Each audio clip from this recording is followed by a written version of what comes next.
এলাকার এক সাউন্ড ব্যবসায়ীকে ডেকে নিয়ে বেধড়ক মারধর ও 5 লক্ষ টাকা চাঁদা দাবির অভিযোগ উঠেছে। ঘটনায় গুরুতর জখম হয়েছেন ব্যবসায়ী কৌশিক খান ও তাঁর সহকারী। অভিযোগ, দুষ্কৃতীরা তাঁদের উপর হামলা চালিয়ে নগদ টাকা, সোনার চেইন ও সাউন্ডের সরঞ্জাম ছিনিয়ে নেয়। পরে স্থানীয়দের সহায়তায় আহতদের হাসপাতালে ভর্তি করা হয়। ঘটনায় একাধিক ব্যক্তির বিরুদ্ধে অভিযোগ জানানো হয়েছে। বিষয়টা এটা হয়েছিল, আমি রেন্টু দাসের কাছে ক্যাবিনেট করেছিলাম। রেন্টু দাস আমার কাছে 40,000 টাকা পেত।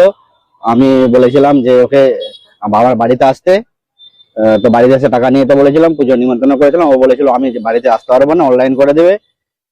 তারপরে আমাকে ওখান থেকে একটা উলবেড়িয়া থেকে কল আসে, প্রায় আগে থেকে ফোন করে, রোজারি ফোন করে ওরা আমাকে মারার লেগে এগ্রিমেন্টের জন্য। তো এগ্রিমেন্টের জন্য যখন ফোন করে আমি এগ্রিমেন্ট করে দিয়েছিলাম, যথারীতি মালটা পাঠিয়ে দিয়েছিলাম। কিন্তু মালটা উলবেড়িয়া জায়গায় যাওয়ার কলস মারা করে রিন্টু দাস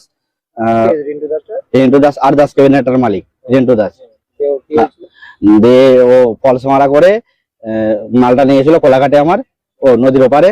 দিয়ে সেখানে যে দাবি করে যে আমি যে টাকা পাবো 40,000 টাকা জায়গায় 5 লক্ষ টাকা দাবি করে, 5 লক্ষ টাকা দাবি করে। আর আমাদের ছেলেদেরকে মারধর করে, আর আমাকেও মারে। মেডিকেল ক্লেমও করা আছে আমার। আর গলায় আমার বেশ গ্রাম একটা চেন ছিল, ওই চেনটাকেও নেই। কত টাকা নিয়েছে? ও নিয়েছে 3 লাখ টাকা নিয়েছে। 3 লাখ টাকা 3 লাখ নিয়ে না চেন না, ক্যাশ। তোমার ফোন পে করেছি 1.5 লাখ টাকা, আর 1.5 লাখ টাকা ক্যাশ নিয়েছে। আর তোমার হচ্ছে আমার একটা 20 গ্রামের চেন ছিল HYD হলমার্কের, ওই চেনটাও ওরা নিয়েছে, ছিঁড়ে নিয়েছে। রিন্টু দাস ছিঁড়েছে। রিন্টু দাস বলেছিল ছিঁড়তে, রিন্টু দাস বলেছিল কার্তিককে ছিঁড়তে, কার্তিক ছিঁড়েছে। আর কার্তিক রিন্টু দাসের ক্যাবিনেটের কাজ করে।